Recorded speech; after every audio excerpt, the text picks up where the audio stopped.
Cabinet मंत्री ओम प्रकाश राजभर से news one India ने खास बातचीत की है। इस बातचीत के दौरान उन्होंने क्या कुछ कहा, आप वो सुनिए। बहराइच में सालार मसूद गाजी के मेले को लेकर रोक लग चुकी है और अब उत्तर प्रदेश सरकार की तरफ से और खासतौर पर सुहेलदेव भारतीय समाज पार्टी की तरफ से वहां पर शौर्य दिवस मनाया जाएगा। सुहेलदेव महाराजा की याद में हमारे साथ हैं उत्तर प्रदेश सरकार के मंत्री ओपी राजभर। मंत्री जी, आप वहां पर शौर्य दिवस 10 तारीख को मनाने जा रहे हैं। मेला गाजी का नहीं हुआ, लेकिन अब शौर्य दिवस मनेगा तो मेला भी लगेगा। देखिए, जो देश के लिए काम करे, जो देश को गुलाम बनाने से बचावे, उसका मेला लगना चाहिए। या उल्टा कांग्रेस और सपा के लोग उल्टा करते हैं। जब सैयद शाह मसूद गाजी भारत पर मठ मंदिर लूटते हुए देश को गुलाम बनाने के लिए जब कदम बढ़ाते बढ़ाते बहराइच की तरफ बढ़ा, तो राजभर महाराजा सुहेलदेव जी ने आसपास के राजाओं से वार्ता करके गोल बनाई। 17 दिन युद्ध हुआ नानपारा मैदान बहराइच में। 17वें दिन वो भागा और कुटला नदी किनारे राजभर महाराजा सुहेलदेव जी ने वहीं मार डाला। तो जो देश के लिए लड़ा हो, देश की रक्षा के लिए लड़ा हो, देश की रक्षा किया हो, ऐसे राजभर महाराजा सुहेलदेव जी का मेला लगना चाहिए। जो देश को लूटने आया हो, देश को गुलाम बनाने आया हो, उसका मेला कांग्रेस सपा के लोग लगाते हैं, तो उस पर रोक लगनी चाहिए। कोर्ट ने भी रोक लगा ही दिया। और राजभर महाराजा सुहेलदेव जी का विजय दिवस 10 जून 1034 को राजभर महाराजा सुहेलदेव जी ने मारा था।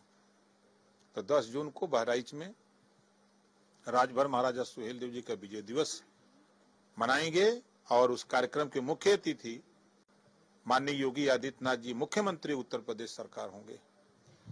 आपकी पार्टी के विधायक है अब्बास अंसारी, उनकी सदस्यता चली गई है, तो पार्टी का इसमें स्टैंड क्या है? अगर वो कोर्ट जाते हैं और अगर मान लीजिए चुनाव घोषित होता है, क्योंकि सदस्यता चली गई, चुनाव होता है तो भारतीय समाज पार्टी अपने एनडीए गठबंधन से बातचीत करके और चुनाव लड़ेगी पार्टी अपने सिंबल पर। कोर्ट का जो आदेश होगा कोर्ट का आदेश माना जाएगा। लगातार इस तरीके की चीजें चल रही हैं। मदनी की तरफ से कल एक पोस्ट भी किया गया है, वो कह रहे हैं कि जिस तरीके से मदरसे हैं या जो उनके धार्मिक स्थल हैं, ये दीन से जुड़े हुए हैं और उनको असंवैधानिक बताकर कार्रवाई करना उनके संवैधानिक अधिकारों के खिलाफ है। मदरसों में नोट छापने का लाइसेंस लिए हैं मदनी। इलाहाबाद प्रयागराज में मदरसे में नोट छापी जा रही थी, कहां थे वो मदनी? सोए थे। कुशीनगर में नोट छापी जा रही थी मदरसे में।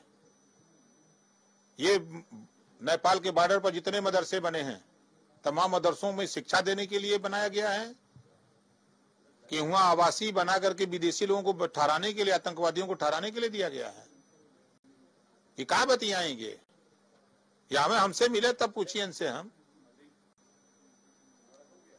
मदरसे शिक्षा के लिए खोले जाते हैं और गलत करेंगे तो उनके खिलाफ कार्रवाई होगी। पंचायती राज विभाग इस बार जो जिला पंचायत अध्यक्ष और ब्लॉक प्रमुख का चुनाव जनता से कराने जा रहा है, उसके लिए क्या कुछ तैयारी हो और क्या कुछ प्लान तैयार किए हैं? कि पूरी तैयारी कर रहे हैं।